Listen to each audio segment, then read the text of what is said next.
Oke guys, ayam yang kita potong dan juga dah bersihkan, dan juga kita menggunakan bawang-bawang yang kita dah sediakan.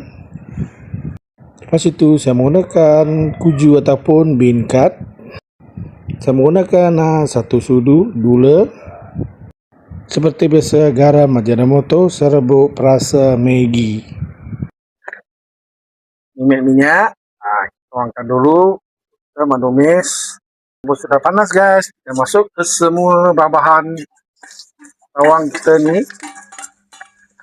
kita tumis sampai naik wangi. Daun kuju, bawang putih dah masak, kita masukkan kuju, kita pecah-pecah.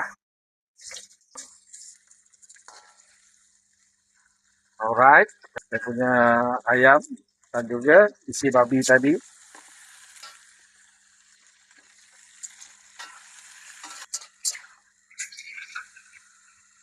Kita bawang perasa,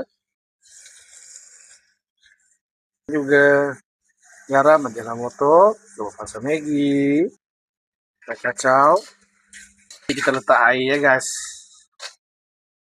Lupa nak beritahu, saya menggunakan kecap pekat. Kita nak mewarnakan dia lagi. Kalau tak nak bagi dia putih, ada warna dia guys. Oke guys, ini dah masak. Guys, kita hidangkan kacau ya, si babi tadi.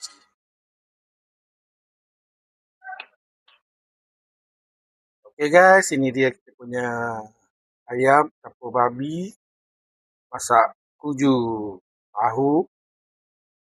Tahu ke